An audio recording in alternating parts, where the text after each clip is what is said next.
Hi everybody, it's Az here from HeelvsBabyface. Last night I made a self-indulgent video about the Batwoman trailer coming to the CW later this year. And it was awful, but the reason why I did it is because I've been a Batman fan all my life. As a little kid, I watched the Adam West Batman TV series.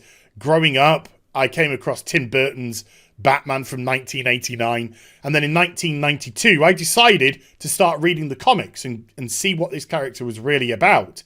And for the last 27 years I've been collecting Batman comics and related Batman family comics: Robin, Catwoman, Nightwing, Batgirl, Azrael and Batwoman, who came back into continuity approximately 10 or so years ago.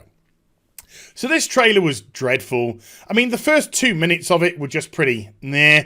And then the final minute of it, it just devolved into identity politicking SJW nonsense. And what I want to do in today's video is I'm actually going to go through the trailer again, because this is actually the origin story of a villain, not a hero. Now, don't get me wrong. The people who are writing this think she's a hero, but she isn't. So I'm going to highlight all the aspects of what is making her a villain and how I personally would correct it to make it a hero's journey and not a villainous one. But before I do, I just want to play a little snippet from the end of Batman Begins, between an exchange with Gordon and Batman on the top of GCPD. I never said thank you.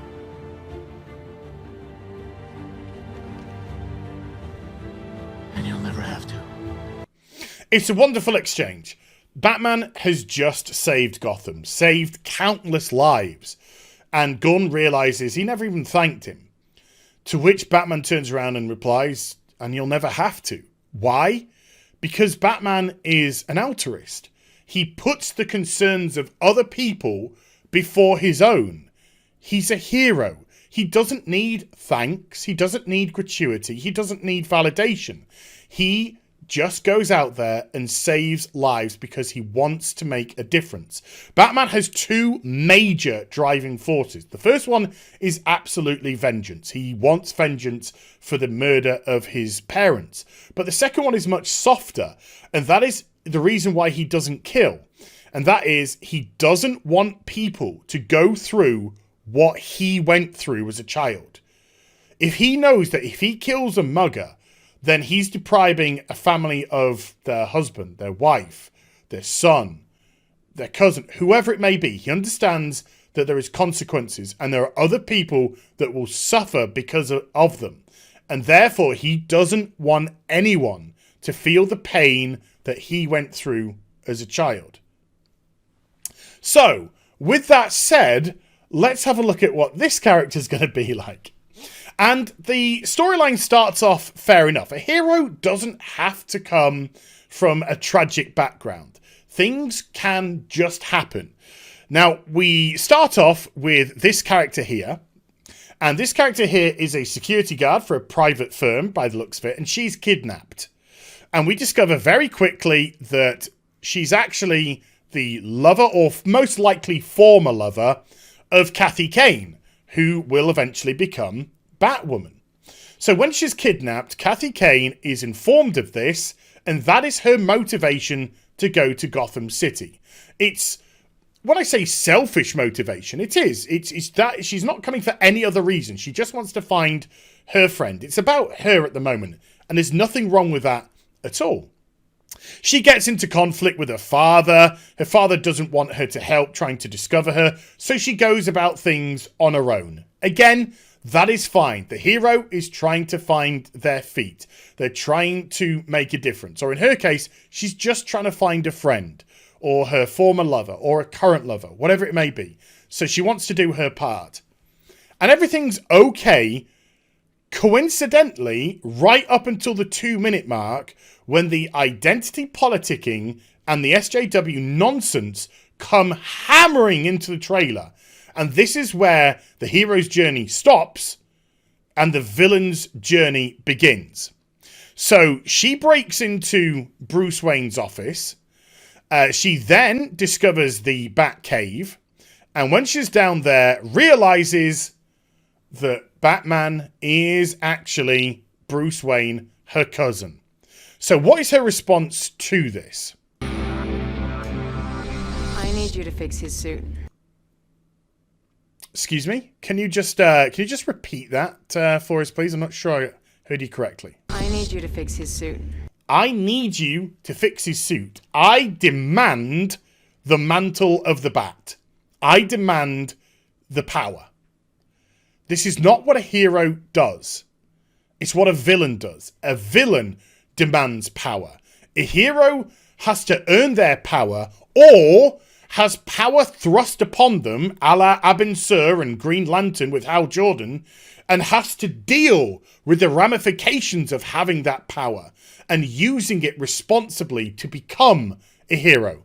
But demanding power, that is a villainous trope because you have a sense of entitlement. You believe you're entitled to it. You don't have to earn it. You're entitled to it. Bruce is my cousin. I'm entitled to the mantle of the Bat.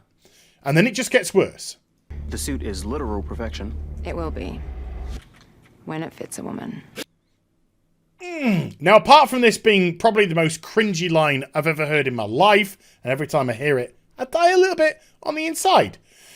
He says, look, the suit is perfection. She's like, no, not until it goes onto a woman. She is dismissing everything that Bruce has done as Batman. And he's likely been Batman for a number of years now.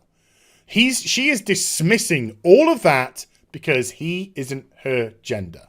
Oh, no, forget everything, all the good that he's done, unless it's on a woman. It's ego. It's envy. It's jealousy. She's jealous of his accomplishments. She's envious of them. She wants them on her right now. If I take the mantle, I get all the glory. I get all of what he's done. It gets bestowed upon me. Villainous traits. We then have another exchange between her and her father. Now, this is more terrible writing as opposed to a villainous trope, but it's interesting the way that the writer becomes the villain here. You're a female Bruce Wayne. Awesome. Hilarious. Handsome. She's telling you what she is. She isn't earning her personality. She isn't developing her personality. They are telling you what she is. This is who she is. She's awesome. She's intelligent. She's handsome. They're telling you. The writer is saying she doesn't have to earn a personality. We're going to take Bruce Wayne's personality and place it immediately into Kathy Kane. You like Bruce Wayne, ergo you like Kathy Kane. This is what Marvel have done and why Marvel is in so much trouble. Because they're just like, all our heroes are white guys. Let's turn the Hulk into an Asian chap. Let's turn Iron Man into a black teenage girl. Let's change Thor into a woman. And just believed, because it's Iron Man, Thor, the Hulk, that everybody be fine, no problem. Not understanding the reason why people like these characters is decades of character building, stories, journeys that they've been through. You have to earn people's respect. It doesn't get thrust upon you. You have to earn it. You have to display, she has to display her own characteristics, become her own person. But no, you're Bruce Wayne now. You just get all of his personality traits. Again, entitlement coming through. And then we have the little girl who sees her and says, "It's Batman! It's Batman!" Little kid, she's so happy. She's seen Batman. And then we see this shot. You know, there's obviously quite a big distance between the ground and up here, and she thinks it's Batman. So how does Kathy Kane respond to this? They think I'm him. They think I'm him. Yeah, they think you're Batman. I'm not about to let a man take credit for a woman's work. I'm not about to let a man take credit for a woman's work. She, again, is jealous. Jealous of Batman. Jealous that people thought it was Batman. She needs the validation. excuse me, I'm not Batman. I'm not Batman. I need validation for me. I need praise. Remember this bit at the beginning where Gordon said, I never said thank you, and Batman said, and you'll never have to, because he doesn't need praise. He doesn't need validation. He's here to help.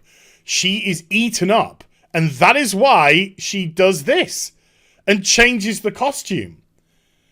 Because she wants to be different. I need to look different so people know it's me. It's me you need to praise. It's me you need to validate. I mean, never mind the fact that she says, I don't want a man to take credit for a woman's job, even though she's assimilated his cave, stolen his mantle, taken his technology, taken his gadgets, most likely his transportation, all his resources. She's taken all of those, and suddenly, I'm not going to let Bruce and Batman take any credit for what happened. It was all me. Villainous, villainous, villainous. Entitlement, greed. So, how should this have played out, in my opinion? Well, when she discovers the office, when she discovers Bruce Wayne's office and gets discovered by the security guard, when the security guard says, hey, who are you? And she says, I'm Kathy Kane, I'm Bruce Wayne's cousin. The security guard should be like, oh, she's family. She's family. So she's family. Maybe she knows about Bruce, or maybe she can help because she could be cut from the same cloth as Bruce. So he points her in the direction, subtly, of the pearls. She clicks on Martha's pearls, which open up the secret lift, and they go down into the cave. And then when she sees the bat costume and realizes that Bruce is actually Batman, and she turns to the security guard, he can let the cat out of the bag. This is why I let you down here. You see, Gotham is going to shit. Without Batman, it's just falling apart. And she could be like, well, get him back. And he could be like, Bruce isn't missing. Bruce is broken. Bane, he released everyone from Arkham. Bruce had to clear everything up. And then when he did, he was so exhausted, Bane broke his back. And Alfred took him away. And I've not seen them since. I've not heard from them since. I can only hope that they're trying to find a cure for him, and just not that they've buried him. We need help. And then Kathy can realize that her selfish reasons for coming to Gotham are much bigger.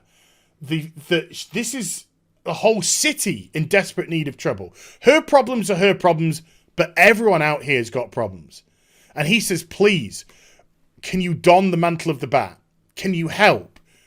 To which she'd be like, look. I'm a army brat. I've got some skills, sure. But this is a legend. I'm not Batman. This guy has done unbelievable stuff. That's not who I am. And he could say, look, please. All Gotham needs is a symbol of hope. To see Batman. To see that he's still out there. That will put the criminals on notice. They will get scared. At least it might help for a short time, in which case, fingers crossed, Bruce comes back. But please do this. Look, okay, right, I'll put the costume on and I'll help save Sophie with it. And then I'll let them see me. But then after that, it's over, okay? It's over. Sure, no problem. So that's how you deal with that side of the story. So she doesn't demand the mantle. She doesn't crave power either. She is talked into it. Talked into doing a selfless act. Showing Gotham Batman's still out there. And so when you get to the point at the end where the kid sees it's Batman because she saved the day. It's Batman! It's Batman! Awesome! Oh, but you see, this is just a little kid. And this woman here, or this, which is maybe her mother here, or this guy here, or this guy here, they go, yeah, wait a minute, that's not a man. That's a woman. And they realize it's a woman. The gig's up. It failed. They failed. SJWs don't like their characters to fail because they're amazing at everything. So she fails and she's just like, oh, crap. So she goes back to the cave and she says, I messed up. They realize as a woman. And so, you know, the criminals aren't going to be scared because they realize I'm not Batman. Batman isn't back. And so the security guard's like, well, if we can't give them Batman, can we give them Batwoman? And that's why they change the costume. They'll say, look, we changed I'll change the costume. I'll tweak it specifically for you. We'll keep the bat. We'll make it the symbol. We'll make people believe that his family is here as well. That Gotham is still able to be saved. And then she realizes, look, you know, I've saved Sophie. My problems are small and inconsequential to this huge problem with Gotham. And she says, look, I'm not ready for this. I am unprepared. I am untrained. And the security guard's like, that's fine. Look, you've got a great costume. It'll protect you. We've got the technology at our disposal here. We'll use it. We'll train you. I'll try and get in touch with some of the best people that I know Bruce dealt with. And then you can get the hero's journey. You can have her go out and start to deal with low-level stuff. Maybe build a bigger threat to come. You can have her with exchanges with trainers that Bruce had, showing her fail, showing her getting better, and then create that hero's journey and make her become worthy of what has been bestowed upon her and become the true hero that she didn't realize she could be. But nah, we'll just have her demand everything, not understand Bruce's sacrifice to Gotham City. Nah, we'll just do that. So that is how you create a hero, but how the CW have actually made a villain instead. So I hope you enjoyed the vid. If you did, do get a thumbs up and also subscribe to the channel. Follow me on social media and Twitch for live streaming links. They're in the description box down below. And I'll be back with some more stuff very soon. You take care. Bye for now.